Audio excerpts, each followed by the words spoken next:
Welcome to the world united. Welcome to the world united. Ms. Brandon Bass will be talking to us on emotions, the gateway to the soul. Okay. A deep, deep, heartfelt welcome. And first of all, I'd like to start by thanking with all my heart Dr. Karthikeyan and for this vision of wanting to bring all the world's leaders together in spirituality and in health and well-being, and such a beautiful vision in a year where we're ending with the whole Kali Yuga and with the Mayan calendar and opening into this possibility of the unity of world consciousness. And so I thank you with all my heart for all of us joining hearts together in this way. And it's a deep privilege to be here. The work that I do, called The Journey, it was born from my own direct experience from healing from a basketball-sized tumor at the age of 39 years old. And part of the gift of that healing experience is I was really catapulted on a radical healing journey. And in 6.5 weeks' time, this basketball-sized tumor no longer existed without drugs or surgery. And so the work called The Journey is work that takes you on a journey inside your own inner being. And part of the gift of that was I found a way for all to go on our own healing journeys, to not only clear the cell memories that are stored inside and the karmic impressions, the samskaras or the vasanas, but to, in a very direct way, open into the infinite intelligence that these beautiful speakers have been speaking about, this oneness, this love that is your own essence. And I titled this talk, Emotions, the Gateway to the Soul, because it was about 3 months after I healed from this basketball-sized tumor. And I was aware as I went under this really radical, cataclysmic, life-changing healing journey that I had had the spontaneous direct experience of opening into that infinite intelligence, into the love, into the freedom that is our own essence. But I put out a prayer that somehow I would be guided to find a step-by-step means, a direct means, for all of us in a very real way, not in a theoretical way, not in terms of ideas and notions and concepts, but in a direct experiential way to open into this infinite presence that is our own essence. And so I put out 3 months later, I was guided. And it was in the most unexpected manner. I was sitting with an enlightened master, and the truth is that I've been sitting with masters since I was 19 years old. From the time I was a little kid, I had this ferocious prayer to find out who I am as a being, what makes us tick as human beings. And it put me on a spiritual path that allowed me to travel all over the world and to immerse myself in the world's great spiritual traditions.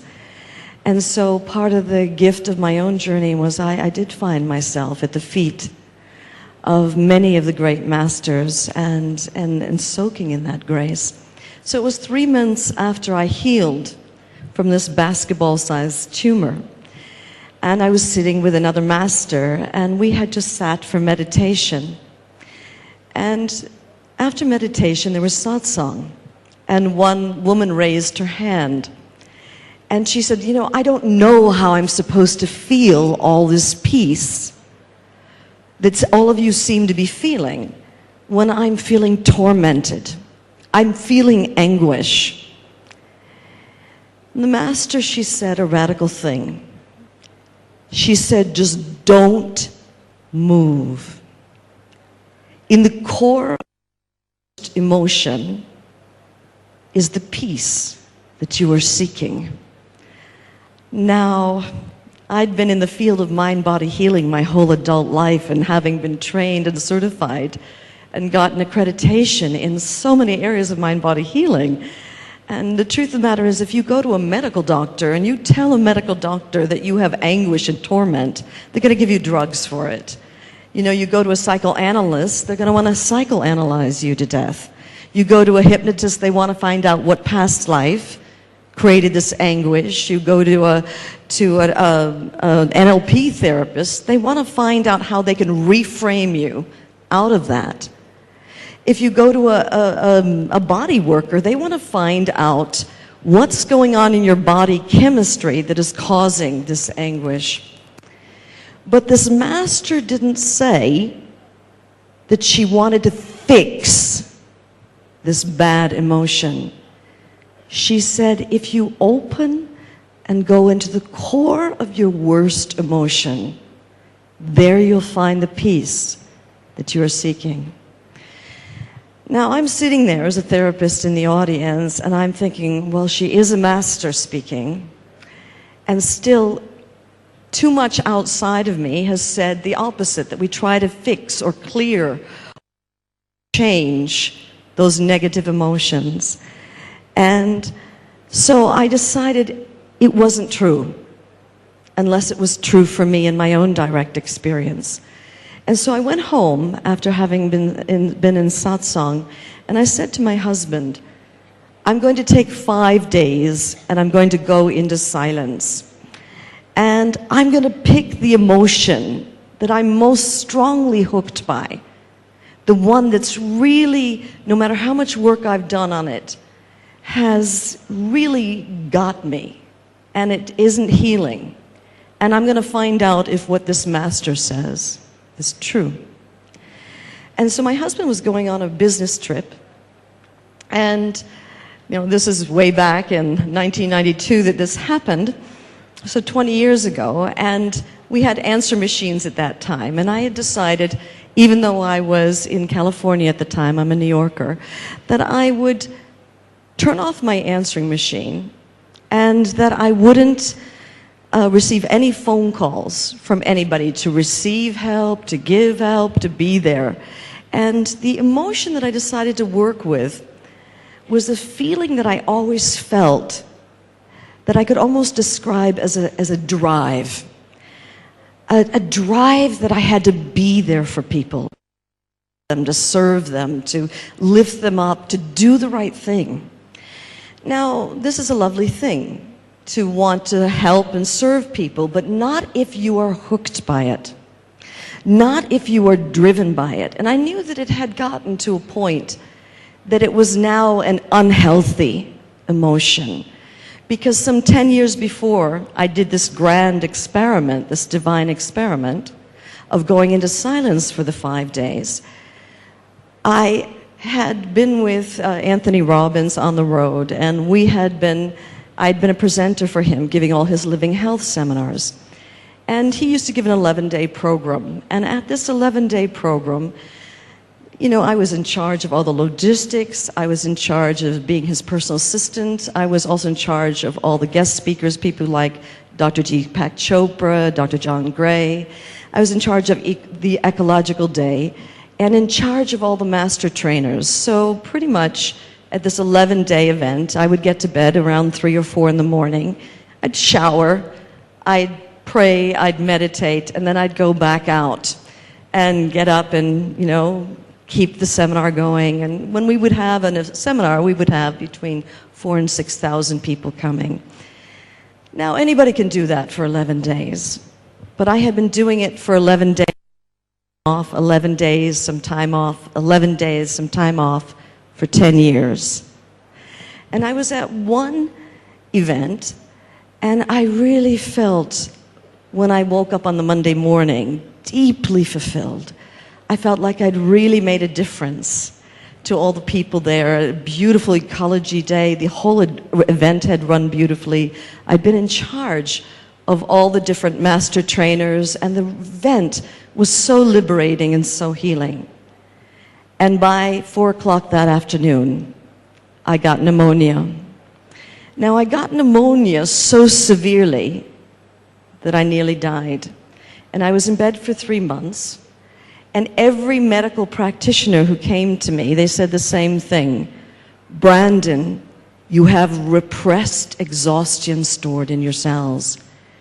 If you don't stop, life is going to stop you. Now, of course, this is the kind of words I would have said to any of my clients. But even though, of course, I created more balance in my life, I can remember so strongly feeling the whole time that I was lying in bed, all I could feel was this crushing guilt that I wasn't there to help my children make their dinner for them. I wasn't there to serve my career. I'd let down the thousands, the tens of thousands of students that we had in the teaching. And all I could feel was this crushing guilt. So even though externally, since that time, over that 10 years, before I did the grand divine experiment, I'd created more balance, I knew I was hooked by this drive to have to be there for people, no matter what, to have to, even if a client got me up in the middle of the night, 4 a.m., because they had suicidal depression, still I'd hop out of bed and would have to be there for them. So I decided I would take the master's advice. I would take 5 days and go into silence, and I would go into the core of my worst emotion and see if what she said was true. That in the very core of your strongest emotions, there you will find the peace that you are seeking. And I'd already told my husband I was taking these 5 days in silence and that this divine experiment I was going to try to see if indeed this was true. And as I got ready to turn the answer machine down, I began to panic. And my daughter calls in. She's in an auto accident.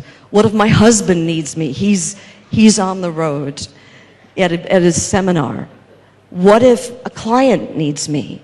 And all this panic started to come up. And I thought, Brandon, this is not the first time you've spent months in silence. I've been here in India at ashrams where I've spent 30 days in silence. And I realized I was panicking because I was going to have to face this worst strong emotion. And so I finally caught myself at my own game, turned the answer machine down, and I went over to sit in this big easy chair that I had in the living room. And I said, okay, what did the master say? She said, just don't move. If you stay still and go into the core of your worst emotion, there you will find the peace that you are seeking. And I thought, okay. I just closed my eyes and I welcomed all this emotion, and all this panic started coming up again, and the feeling, oh my God, all the people I could have helped, should have helped, never was there for. And I thought, I can't do this. I'm going to have to meditate first. And how successful is meditation? Going 1,000,000 miles a minute? Not successful. And I realized that I was using meditation as an escape, as an avoidance strategy. And I caught myself at my own game and decided I was just going to have to face this worst emotion. And so I opened into this feeling of the fear. And truthfully, there came a point where I didn't know if I had the courage to stay in this fear, because I had fear of feeling fear. But I'd made that vow to myself that I wouldn't move. And something stopped fighting the fear. I stopped trying to run away. And some little tiny part of me, the will, just relaxed tiny bit. And I fell into a profound guilt and a feeling of all the people I'd never helped that I could have helped, should have helped, should have been there for. And again, it was a crushing guilt. And again, I didn't even fight that. And I ended up falling into a profound loneliness, and it felt like the entire room was lonely. And I was lonely, and the room was lonely. Loneliness. And it was a loneliness I'd never experienced before, because I was always so busy helping everybody. And I didn't end up fighting this either. And then I fell into, as I let go, into a deep despair.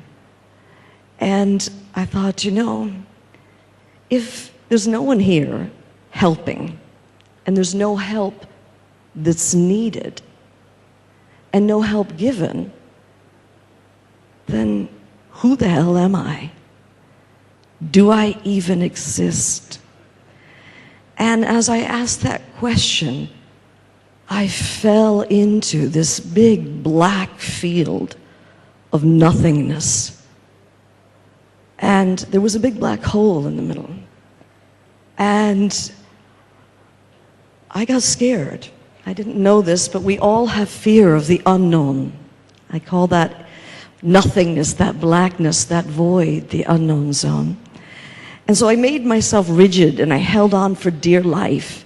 But there came a point after a long time with the sweat pouring in rivulets down my back that I realized that my will would cave.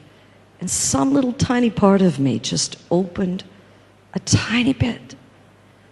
And I asked the question, what if I were never to leave this area of hovering over this black nothingness with this black hole? And somehow the thought of staying there was worse than facing whatever might be in that black hole. And so some part of me just surrendered. And I started feeling like everything was dissolving and all form was disappearing. And I fell into a field of omnipresent love, a light that was everywhere, shining in everything. And I opened my eyes to see if I could see this light, only I couldn't see the light, but I could feel it was everywhere. And when I opened and my awareness expanded, I realized that this light, this love, this peace, that the walls were made up of that. And when my awareness expanded even more, I realized the village I was in was made up of that. In fact, as I expanded even more, I realized that the whole universe was made up of this. This wasn't a passing state of meditation since I was 19.